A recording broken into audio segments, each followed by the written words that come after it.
age is much, I think it's 17 or 18 compared to the general population. And we know, I think 2010 was the first year that there were more minority babies, black and brown babies born, than white babies.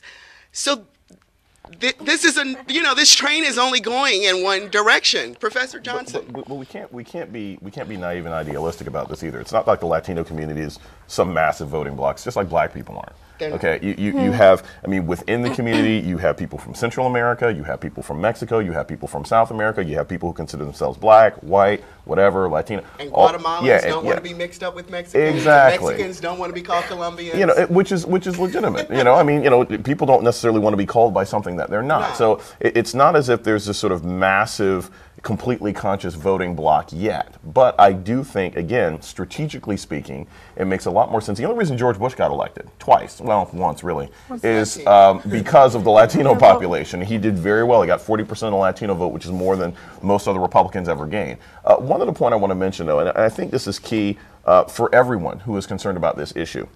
This is not a matter of being some sort of silly, Pollyannish liberal here. I don't think there's anybody with common sense who thinks it's okay that we have open borders that people can run back and forth under. It's a security risk. I mean, really, it only takes one person to come in here and do something dangerous, and we're all going to be looking at this issue slightly different. The real concern is that the United States is not sincere, and politicians are not sincere in doing what needs to be done to make sure that people not only don't get into this country, but to punish the companies that are luring them here. And that's the real problem with immigration. Canada doesn't have this problem. You know why? They fly planes to Mexico. Mm-hmm. They pick up the immigrants who are coming to pick and work in their agriculture industry. After the season is over, they all get back on the planes and go home. Yeah. I mean, other people have figured this out. Mm-hmm. So it's not rocket science. Right. But in our community, like you said, those onion farms, the poultry plants, the carpet plants, they want cheap labor. Quite frankly, we want cheap labor because it means that what we purchase is cheaper. And we got to know that cheap labor cannot be done on the backs of a group of people that then you're going to demonize and criminalize for being here. Hypocrisy is, I think there ought to be another word for it. Right. And it's not even an issue of cheap labor because I don't see anything getting any cheaper. Because the only thing that's cheap is how much these people are paid.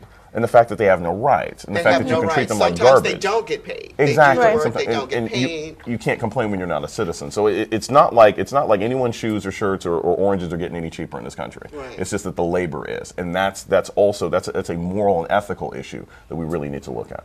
I think it would be fascinating if our black and brown community could vote as a bloc. If we could overcome some of those prejudices and become a force. And I know there's no monolithic voice in the black community either, but I'm just saying, if black folks and brown folks and Asian folks who don't even sometimes claim the model minority title because they know that doesn't mean anything for them for real, if we could all come together and speak with one voice, this country would be completely different. Yeah. So I want to thank everyone for coming this morning. This was our first extension of the Local Take, and hopefully we'll get to do this more. And now we've got some breakfast, and we can talk a little bit more off camera. Thank you. Okay. Thanks, everyone. Thank you. Yay. Thank you. Yay. Such a great job, y'all. That was a fantastic talk. I'm feeling this. I'm really feeling, the expansion and where we kind of took the conversation. Where it led to all these symbolisms and analogies. And, it's just wonderful. So big up, y'all. Y'all ready to eat? I have no idea. I'm new here, so. Okay. More area. Okay.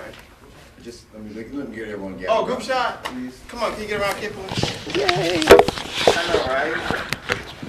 Thank you, everyone, for coming and contributing. Yay. I pretend I'm fine. Right. Yeah, I like that.